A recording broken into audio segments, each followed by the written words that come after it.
Hi there, it's Paul from SEO Underground, and I am here with Holly Starks. And for those who don't know Holly, I would love you to tell the viewers who you are and what you do. So in short, I'm Holly Starks from hollystarks.com. And you can, of course, follow me on Facebook if you'd like to. So I've been in SEO and black hat, gray hat, whatever we want to call it, since 2014. I have dabbled in YouTube. I've done mass pages. I've done GMB verifications. I've done rankings with GMBs. I pretty much have done everything except for paid ads. I don't play in the paid ads because I'm too competitive and I would blow my budget like within easily within a few hours. So yeah, that's pretty much me. Is I'm in everything that you can manipulate for YouTube, for Google, for Reddit, for Web 2.0s. Yeah. That's you. That's me. And I love the fact that you said, yeah, I dabble in YouTube. I mean, you've had the title, the Queen of YouTube, for some time now. So just tell me how that came about. What was the story on that? It was in 2014, and so I got divorced, and I didn't have any, I would say, schooling, or I don't have a certificate, don't have a degree. I was an at-home mom, and I kind of just needed to learn how to make money at home because we had 4 kids. And I just went to like the Warrior Forum and like Wicked Fire and like what's a digital forum or something like that, and just was reading about SEO, and over a couple months time, I kind of learned how to do SEO a little bit. And then I switched from SEO to doing YouTube SEO, and no one else was doing YouTube SEO. And so I just sort of made up a method, is what I say, because nobody else was doing YouTube. I was like one of the leaders of it at the time. I just started talking about what I was doing, and people started taking notice after there was a competition that I got in for Nashville SEO. And the other guys who were trying to rank for Nashville SEO, I believe they also had a website and a video. So I was going against 3 other guys, which they were like super gurus in our space back then. And it was like, they were like, we'll give you 2 months to do it. And I said, yeah, I'll probably do it in maybe 6 weeks. And I didn't do it in 6 weeks. I did it in like 2.5 to 3 weeks, and I bumped them off, and I was #1 spot. So then my name was like, oh my God, this chick just came in and like bumped this Nashville SEO. And I don't know, it just started like, it started after that. I was like the YouTube queen and making live stream videos 24 hours a day. And I had servers just live streaming. Took me like 3 years, and I had, I think it was 3.5 million videos live stream on YouTube at one time at the end of 2017. So that's probably why they call me the YouTube queen. Yeah. That is complete domination, right? That is pretty amazing. And now, you're now getting the new title of the Queen of Google News. So just tell me a little bit about that. So I still dabble in YouTube, but I don't do it on a mass scale like that anymore because they have done so much in filter. So you can't like have one video and spin it and put it up on like 10 or let's say like you can't do like one video and upload it 20,000 times. It doesn't work like that, right? So last year over the summer, I was trying to kind of figure out something else to do, and with the pandemic, I needed to do something at home. And some people were selling some Google News sites for like a ridiculous amount of money, right? A Google News site for like $5,000. I was like, looked at it, I'm like, it's like 5 pages on this site. Why are you selling it for $5,000? He's like, it's news approved. I'm like, and what is the specialty about news approved, right? So I paid the guy for $1,000 for an hour of doing consulting with me. He taught me how to make the sites, and then we did a lot of case studies over last year over the summer, and I was like, holy crap! Like, this is really strong. It's not it's not like having a regular website. Yeah. And when you have a site that is Google News approved, you can get away with so much. There's so much manipulation that you can do, and you can do a bunch of tricking. And of course, you can sell them. You can make the site for probably $10, $12, and you can resell it easily for $1,000. And people are buying them all day for $1,000. So there's a lot of perks about why I have become the news queen. I have now 5,000. Well, I will have 5,000 at the end of this month, because that was what my goal was. Yeah. Wow. I remember you Yeah. setting out that you were going to do it, and and you were going up great guns, and then suddenly there was a bit of radio.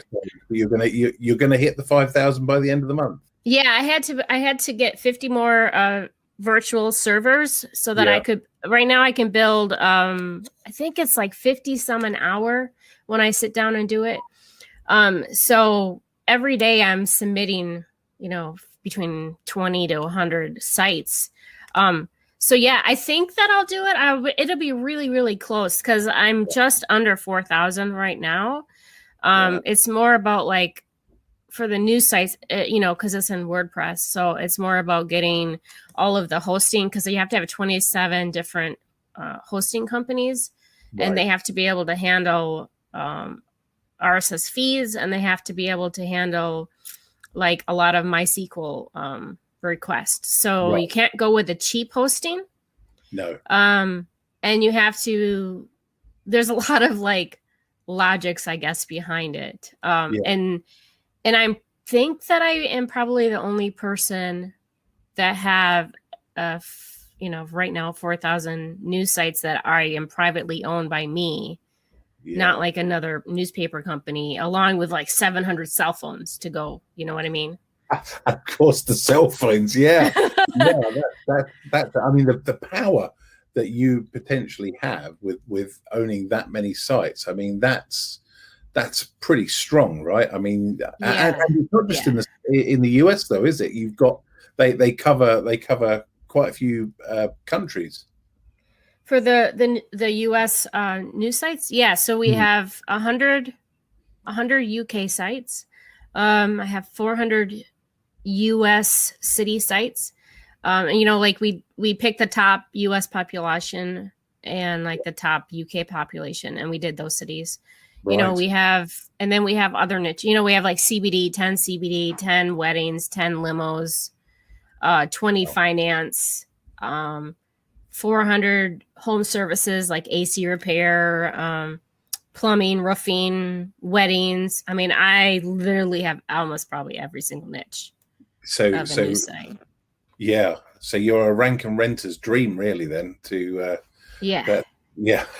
If anyone wants to do that, then you're definitely somebody that needs to be involved in that, right? Yeah, for sure. Like, so all of my home services sites. I don't know if you have this in the UK, but we have Home Advisor. So I have to deal with like a nationwide company that can take the calls, because it's the same number. Yeah. The AC repair is that my swimming pool network it is. So they all go to the one company, and then they filter out the calls. I can't filter out the calls. I mean, I have millions of pages up now. It's just not possible. No. That's amazing. And you said, you touched on it earlier on, but also for those of you who don't know, Holly is pretty into her cell phones, and perhaps you could just explain a little bit about what you do and what you carry about with you. So the cell phone thing, let me see, I think I started that a year and a half ago, maybe a year ago. I did it because a guy in the UK had 99 cell phones in a wagon, and he was like walking around with them, and they were all turned on with a map direction, and it caused a traffic jam. And I was like, I remember seeing how did this work? Because like, I can look at something and I can be like, okay, well, this is cool, but why don't we use it this way in the business, So I got in contact with him, and I was asking him a lot of questions, but he wouldn't like be forthright with me, right? So I was like, damn it, now I got to do it. So I went on eBay, and I bought 100 phones, And I messed with the SIMS card. I messed with the hotspots. I messed with like trying to connect to my one cell phone, just doing tethering. And so basically I kind of worked all the kinks, not to cause a traffic jam, but I was like, if it causes a traffic jam and Google, because the satellite thinks it has actually 100 phones, maybe we can trick Google into thinking there's 100 visitors to a GMB. So then I did that. I physically drove 100 cell phones to a bar that was 90 minutes away from me. And 6 hours later, you could see on like a grid local Viking, you could see the map went from like, it was 20. It wasn't even ranking where I live. It went from 20 to 4. It went on my exact route on 43 all the way up, went to the ramp. And I mean, like you could see the route that I drove. So I was like, it actually thinks there's 100 cell phones going here. So I use them for that, for ranking GMBs and proximity. But then on the other side of it is a really good way, and depending on what your audience is to use them for podcast and use them for podcast clients. Right. Because podcasters, they like to tap on the back. You know what I mean? Like, hey, yep. I got 500 downloads, 500 users. You know what I mean? Yeah. So I use my cell phones. I get some of the big podcasters and I download the podcast onto the phone. They don't have to listen. I just like delete it. But it's a good source of income that you get every month. It's not a lot, right? It's only $250 to like $500. But if you go to the big podcast conferences and you get in with the big guys, you easily can have, last summer I had 40 to 50 podcasters I was doing every month for. So it adds up. Right. So I generally will look at a project and see how many ways I can repurpose. Like monkey junk off it, you know. So that's pretty much what the phones do. And then I have addictive personality, so I don't know how to stop. So like I just kept buying phones, right? I keep making Google News sites because it's a part of my addictive personality of like that fuels that feed for me. Yeah.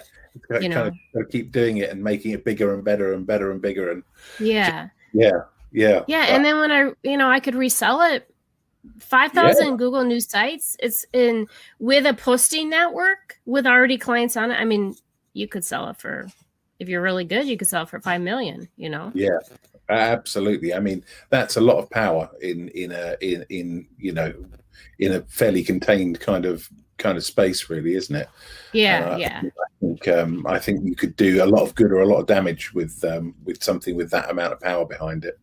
So I mean, it's impressive that you've built it yourself and that you've worked through all of the what ifs and all of the permutations to come up with something that's first of all saleable, marketable to SEOs and marketing companies to potentially utilize themselves as well. Right. I think really, really cool. So I think that's a big thing that our community needs too, is to have someone who's unique and puts out unique content and unique methods like that. I don't think that there's not that many leaders in our space. No, I would definitely put you down as a trailblazer. I think that you are looking at stuff in a very, very different way to a lot of the contemporaries who are out there, and even and even some of the guys who are really, really hot on black hat SEO and kind of knowing the trapdoors and the ways to be able to work the system. But this is just different. It's not even. Some of this stuff isn't even on the same page. It's not even in the same universe necessarily, but kudos to you for actually working it through and finding ways to make it saleable and usable for different people, because that is so cool. So cool. So it kind of, I mean, my next question is what attracted you to the darker side of SEO? But I think you've kind of answered it. But is there anything more to add to that? What was your attraction? I did try to be a white hatter. I honestly did try it for like 2 days. And we were talking a little bit earlier about it, like where content, you rewrite good content, you write the keywords, you put the meta tags in. Yeah. I did that for 2 days. I was like, this is stupid. I can't, nothing's ranking. Nope, I'm done with this. I like the instant gratification. I like the fast ranking. I like to see the methods working right away. And I don't want to waste my time on something that doesn't work. So if I can scale it and it works, then I'm going to just throw everything at it, Yeah, and I think that's kind of, this is what we were sort of saying before we started the interview, is that your thing is definitely about instant gratification, or as near to instant as you possibly can get. And I think that seems to be what really drives you, is getting that, I can do this and this happens and I can see it and it's tangible. Mm-hmm. Yeah, like yesterday I was doing some mess. So, we have a Google News site. So let's just pick swimming pool cleaning. So a swimming pool cleaning, which isn't competitive, but I don't go after competitive terms because I don't want to fight with, like, you have 100 SEOs in one building and 95 are going after AC repair. And I'm going after swimming pool cleaning. It's a lower call volume, but I got 100 calls in a half a month.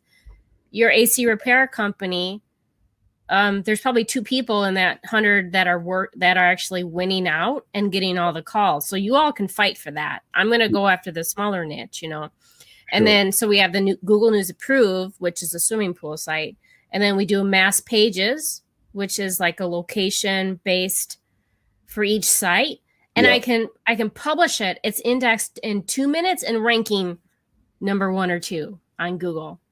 Wow. That's instant gratification where I'm like, yeah, I want more. You know what I mean? It's the comes with the addiction. It's, it's like a high.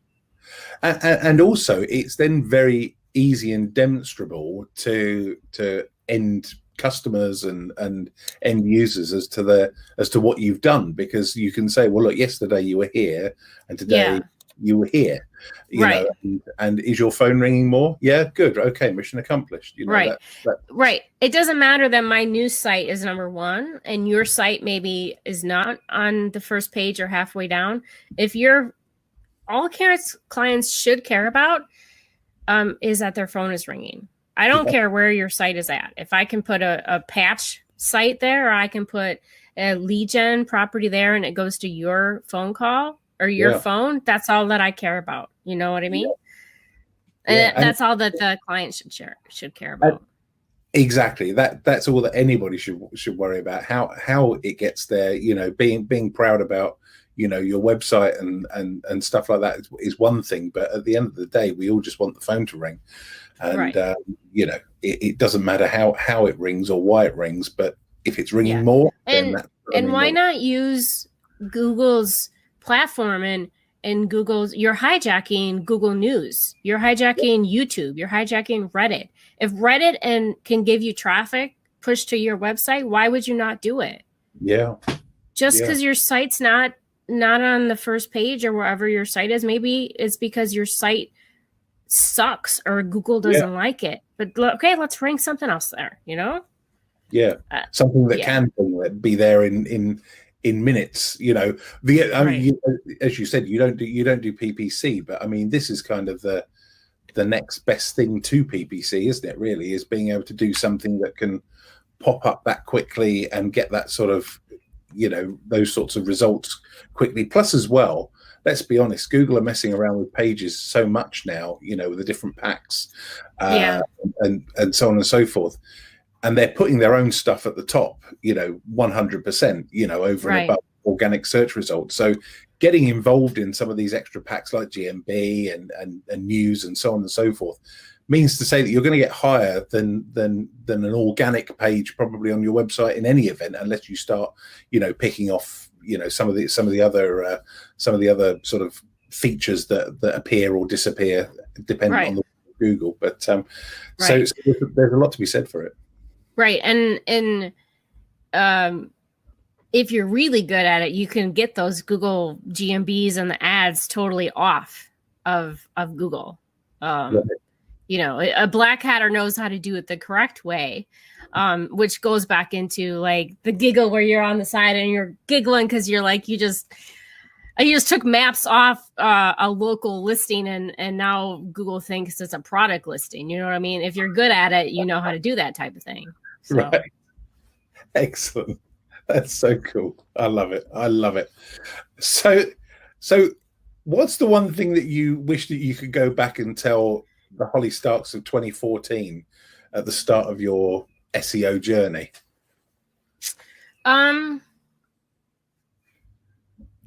You know, I think in the beginning, maybe I was scared. I was kind of scared to put myself out there, Right. because in our space, it's probably 99% men and not very many women. And Yeah. when I first started, I think that held me back a little bit, Right. which is why I got into the competition to make a splash. So I think the first one would definitely be like, don't be so scared to fail, because failing, it just means that you're learning something. The second one would definitely be to watch your back, because I guess like over how many years? 6 years I've been doing it, something like that. I think that I have thought people have been my friends, and they maybe have said stuff about me in the background, and which came back to me. Do you know what I mean? Yeah. So I think I definitely would say to watch my back, because I didn't, in the first few years, I definitely didn't watch my back. And I talked to a lot of people about different methods, and then, you know, they would claim them as theirs, or they would talk behind me. So, personally wise, those are the two things. For business wise, I think,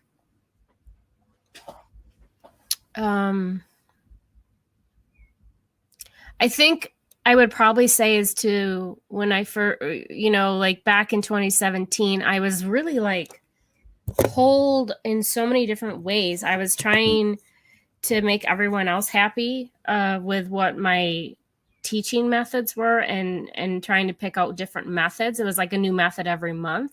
Right. And really just to focus in on what makes me, and not worry about trying to learn all these methods, like trying to learn GMB verifications and trying to learn why GMB posts are getting stuff suspended, and then learning stuff about, like, say, YouTube Shorts, which is going on right now. You know what I mean? Like, just focus on what makes me, and everything else that everyone else maybe thinks that I should be learning, I just don't focus on, because it is not going to help me in the long run. No, and it's going to, I guess it's also going to put you in amongst all of those other, you know, black hatters are all potentially looking to, you know, when you start picking up the subject that everybody's talking about, you know, you just become one of many who are then, you know, you learn a way, you can learn how to do it. Okay, that's great. But then you and another 500 people are all doing exactly the same thing. Right. And you get really burned out. You know, at one point I had 7 different courses running at one time, and you get so burnt out. You know, you're trying to teach people local guides, and then YouTube, and then like live streaming and mass pages. And I had so many things going on. I hated where the business was going. I mean, it was nice to have the income, but when I lost everything in 2017, I lost all my videos, like all my Web 2.0s. It wasn't, I mean, it was devastating on the income side, but on a personal and business level, I was like, okay, because I could go back to doing what I love. So, and what I love doing is very instant ranking and just putting myself in that space, you know? Yeah, that's it. It's funny, isn't it, how these things can become a release.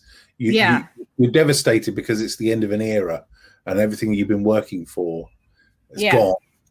But in the same instance, you can then reinvent yourself and kind of go, well, actually, I actually only like doing that bit and that bit. So I'm going to concentrate on those 2 bits. And because I love it, I can do it all day, every day, and I don't care. Yeah. I mean, I was ready to quit in 2017. I was just totally quit, take everything down. I was so burnt out, and I slept SEO. I woke up, I thought about SEO. We go to dinner, we talk about SEO. Right. It was just like really, it was consuming my whole life, and I needed it. I needed to get out somehow. And the only reason why I got out is because Google took everything offline for me. They de-indexed everything. So right. It was a blessing to me. Yeah. Most people probably wouldn't think so, but it was okay with me. Funny, isn't it, how sometimes these things become like that? When the what's it they say, when one door closes, another window opens, or something like that. That was your window of opportunity, I suppose. So that is amazing, because most people would be, I'm done with it. It's finished. But you kind of like a rebirth of you looking at the instantaneous stuff, and boy, that's certainly been successful for you. So what has been, so if you could pinpoint the biggest howler, the biggest mistake that you've made in your SEO career that you can talk about, what was it, and what did you learn from it? What was so it's super stupid, actually. So do you know what beacons are? Beacons? Yeah. Okay, so 2 years ago, it was those little Google sent beacons to everybody. Yeah. And so we decided we were going to try to do something with beacons, and we got the beacons working. We sent them to like stadiums, and we sent like 10 beacons. We went all over around the stadiums. It was working with the cell phones, and it just, it was basically you turned it on, and when somebody would walk past the beacon, they got an alert on their cell phone, right? Yeah. So and there were lots of different flavors, weren't they, of them at the time? Because some were running with RFID, some were running with Bluetooth, some were running with so there were quite a few different. So it was a new project. I threw myself all into it. We were at a conference. It was Vid Summit, and Gary Vee was talking on stage. And so my client, she wasn't a client, she was my friend, asked me to send a message to Gary Vee with a beacon when he was on stage. Right. With like 700 people there. But I did it. And he pulled his phone out and was like, totally destroyed someone named Holly. Let's just say that. He was on stage and he was talking about something, and then he totally just went off topic and was talking about the person, Holly, who hacked his phone, and everyone was pulling their phones out and everybody else got the message. And I had a shirt at the time. It said #Team Holly. Obviously I was Holly because I was the only one wearing the shirt. It's just, I can't even like, I can't even like, it was so funny because people were watching the live stream. And I was getting messages on Facebook, and they were like, holy shit, you just like sent Gary Vee a message. I was like, no, we gotta stop this. So that was the biggest asinine thing that I probably have ever done.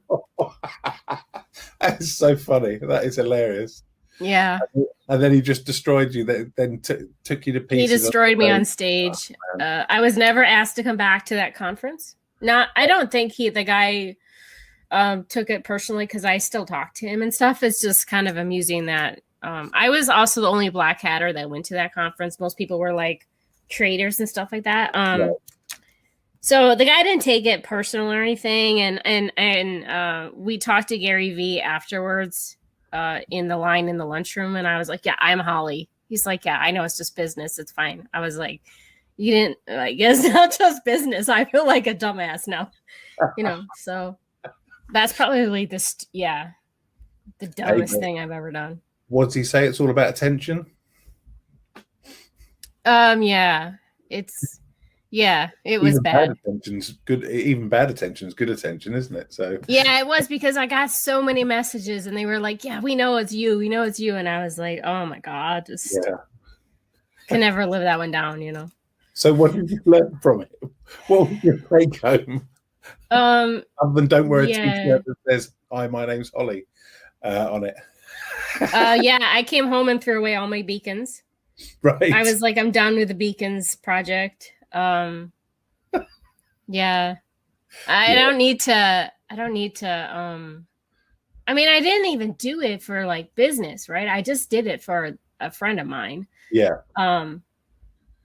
Maybe my friends, sometimes I have to step back and be like, should I do this or this is a dumb decision, Yeah. So that's sometimes it's good. Sometimes you need people though to hold you back, right? Because Yeah. I work very much in a similar way to you, and I stop at nothing to get something done, but sometimes it's not necessarily the right direction. So it could mean that you're going in a completely wrong direction. Yeah. You're going hell for leather for it. So you're absolutely doing it, and it doesn't matter. You'll hire people, fire people, stop at nothing, get it done, and go right. I've built this. Yeah. And think, yeah, no, it doesn't actually do what I want it to do. Didn't achieve what I wanted to do. Oh dear. Yeah. Yeah. I mean, it's a funny story to say. And, it's so funny because, like, years down the road, they're like, you're the girl who hacked Gary V's phone. I'm like, I didn't hack it. It was a beacon. The beacon hacked it. I didn't hack it. Right. So, I don't want to be known as the person who did that to his phone because it wasn't the situation. Oh dear! Mind you, beacons are a pretty awesome sort of thing, but they sort of had their time, didn't they? Quite quickly, they kind of came and went.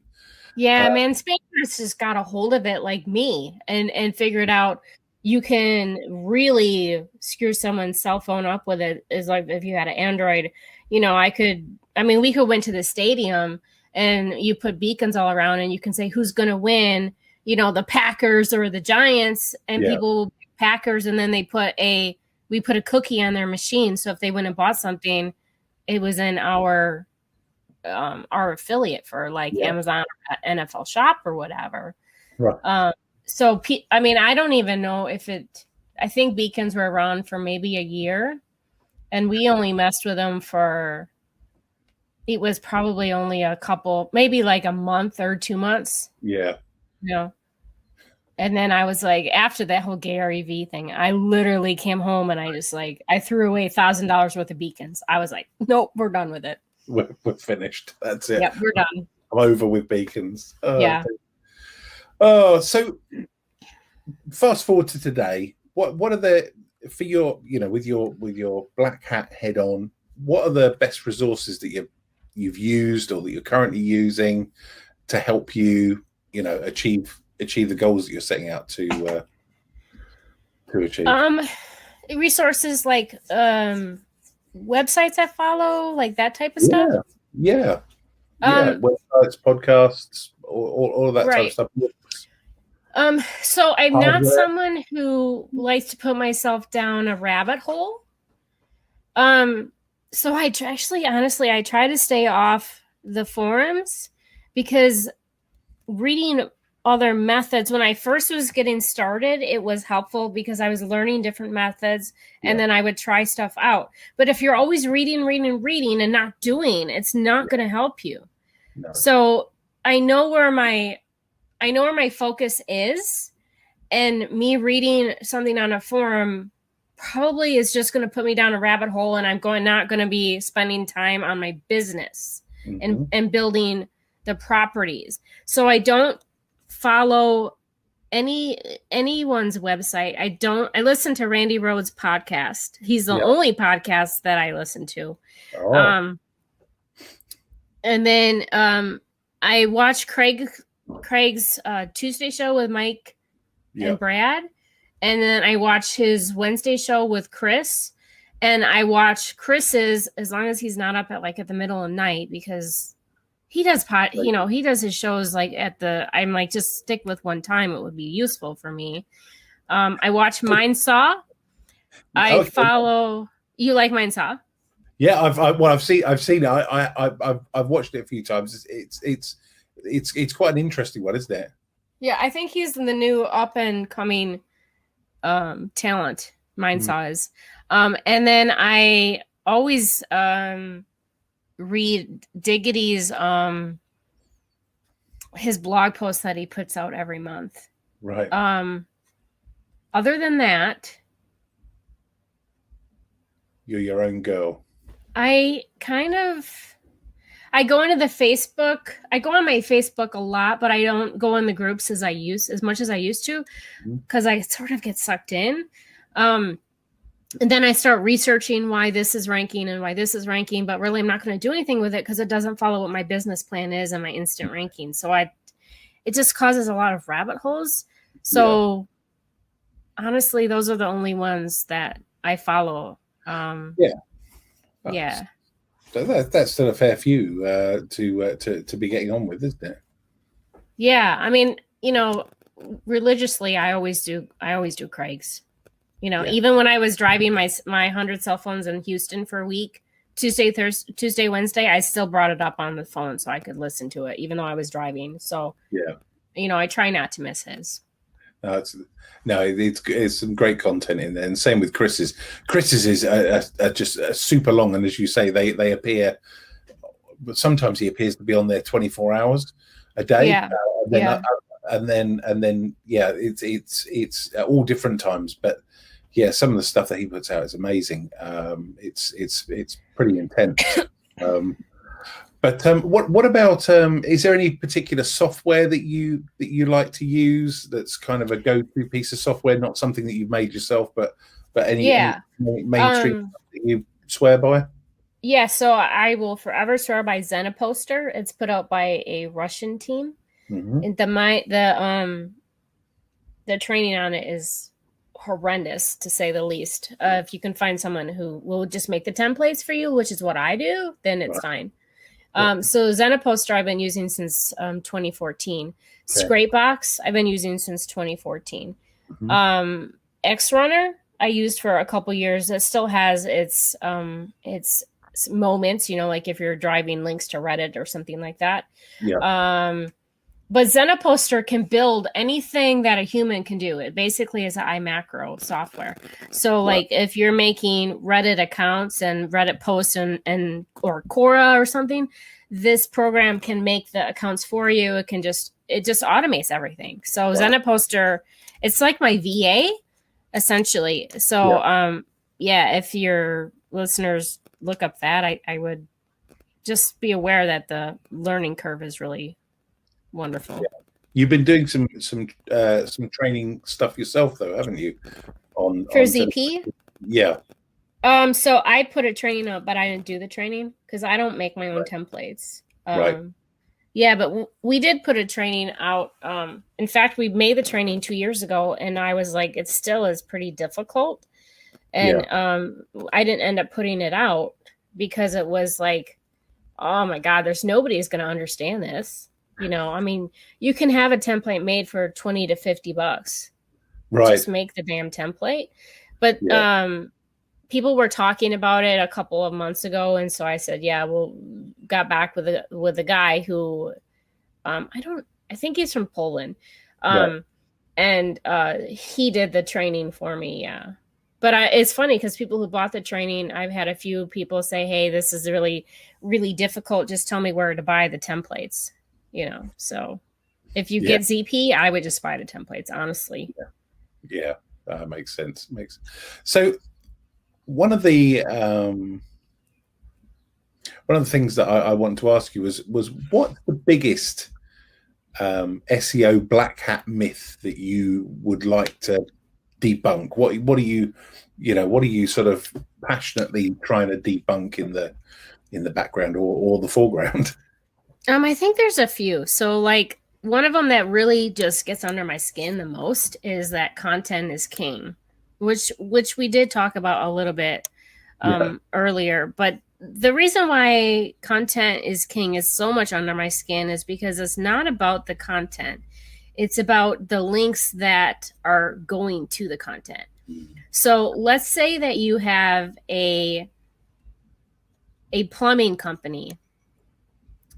Doesn't matter if it's in the US or the UK or Netherlands or Germany, wherever. Let's say you have a plumbing company and you are getting links high domain authority links that have a lot of referring domains. And maybe they're good quality sites, but if it's not niche related, you're not going to get the extra points. So I think of Google as giving a point system, right? So it's a high DA, but it's about CBD oil. It's not related. So it's going to be down here. If you get a link about plumbing, you're going to get maybe 8 points over 5 points. Yeah. So I want the 8 points. So I want niche relevant domains. And as we said earlier, if you get a niche relevant, and even if you can get the URL to say plumbing or in Janesville or in Milton, wherever the location of the local site is, you're going to get more points too. So content in itself, you need to have your on page correct. You need to have good, decent content, but the content isn't what's making it rank. It's the niche relevant links is what makes it rank. Yeah.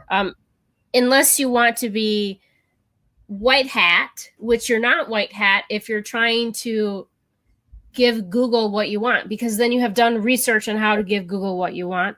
You're a black hatter. If you're watching any video with my name in it, you're a black hatter. Any video with Craig in it, you're a black hatter. It's not a naughty word, right? No. It's how life is. It's how you manipulate Google. It's how you rank. Absolutely. You know? I completely agree. So that is a myth that just drives me crazy.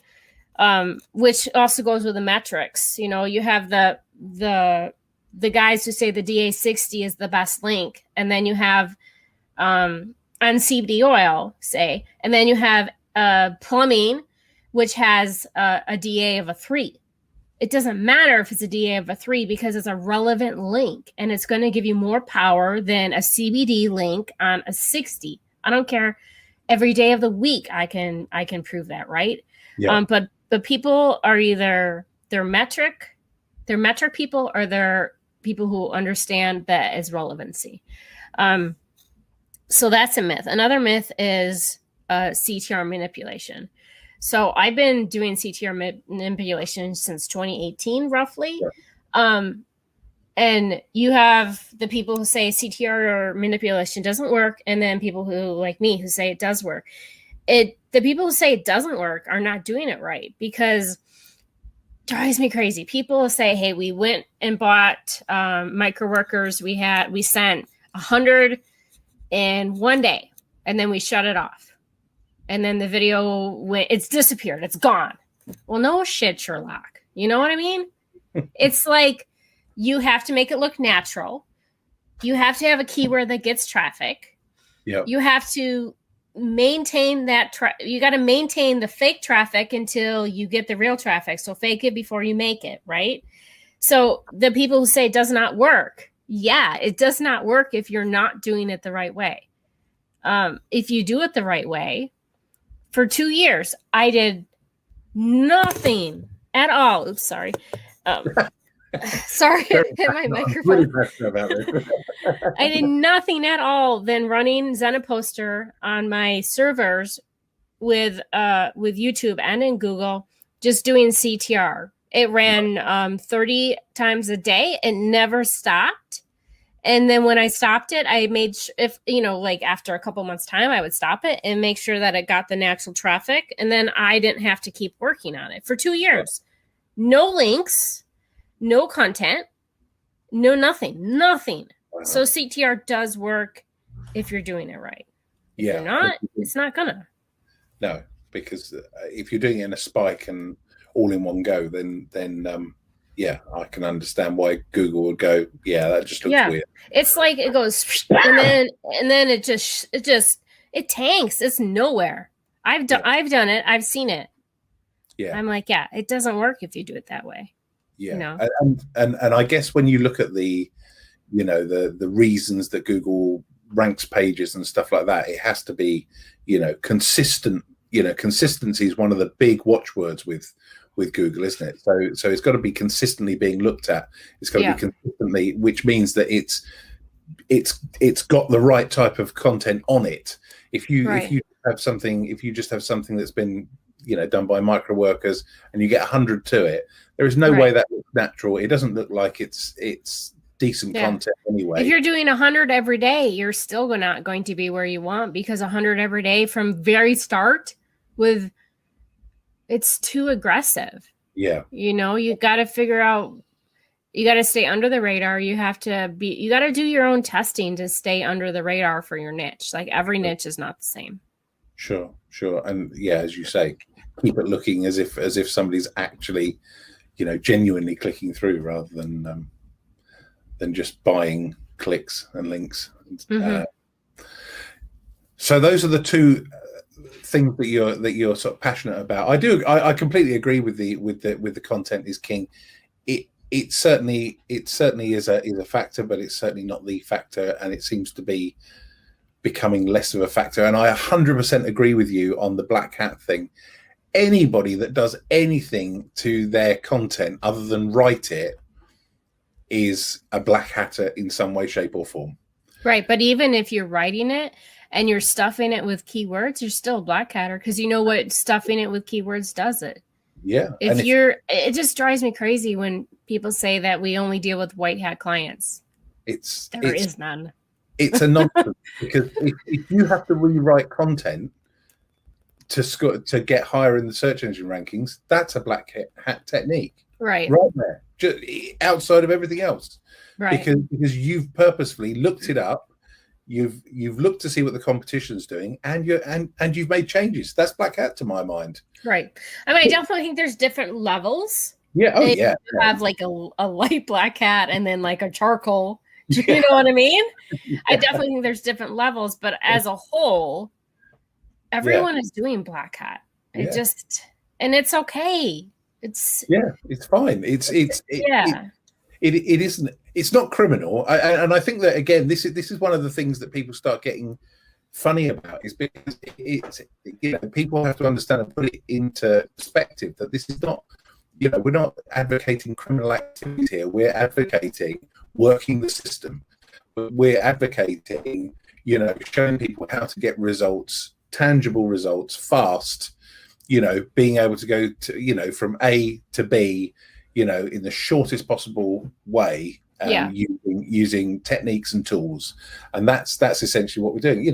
And let's be honest, there are plenty of ways to do it, and most of these ways are completely undetectable and completely okay to use, because they couldn't possibly ever be detected, because you're doing the things that Google are asking you to do. Right. So that's I totally agree. So what are the hot subjects in SEO, black hat SEO, that need tackling at the moment? What are the things that you think are that are missing, or people haven't even started to get a grasp on?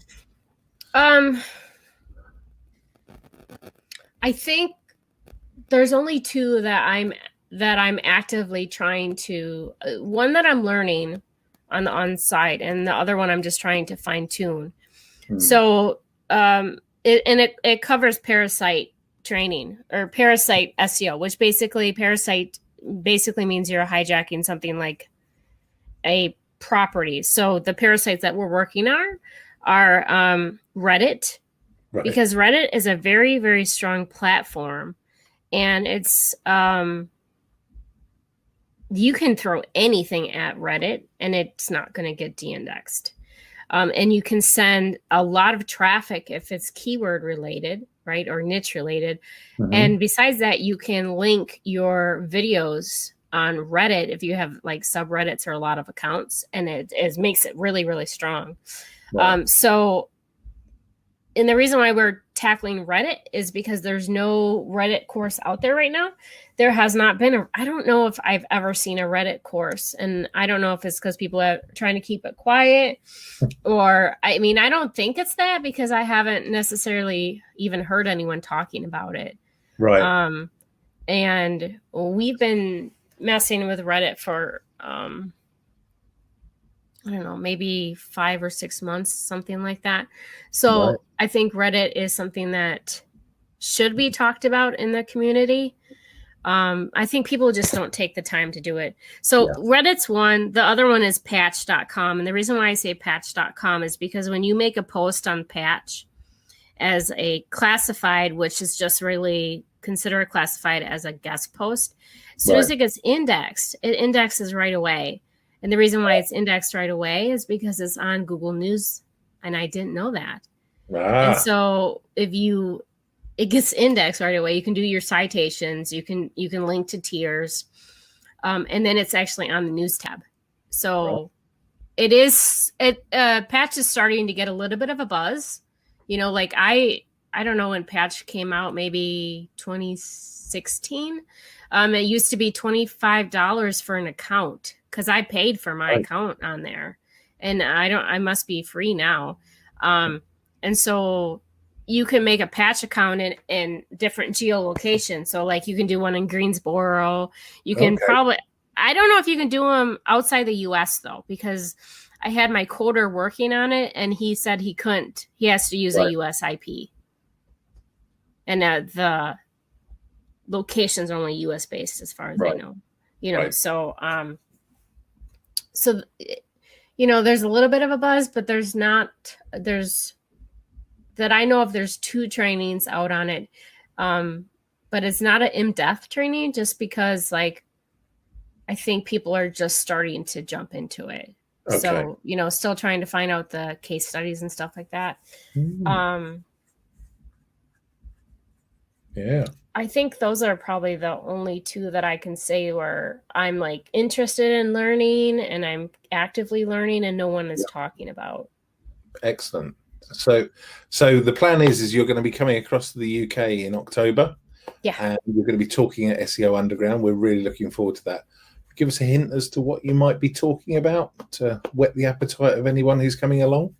I'm assuming that it is going to be Google News and YouTube related.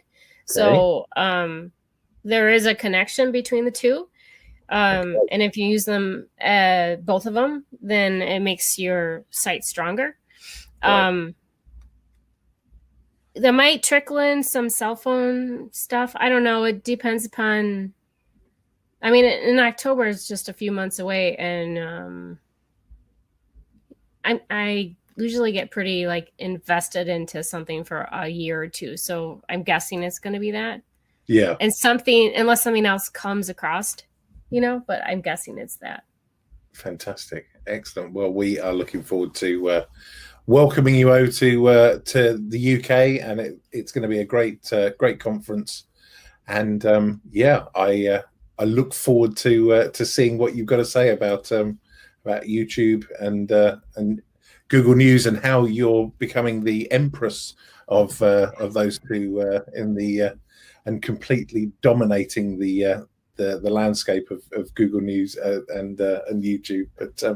But other than that, thank you so much for your time, Holly. I really, really appreciate it. And I will be back in the coming weeks with another interview, and we will be talking more about SEO Underground. Holly, thank you so much for taking time out, and I look forward to seeing you in October. All right. Thank you. Thank you. All the best.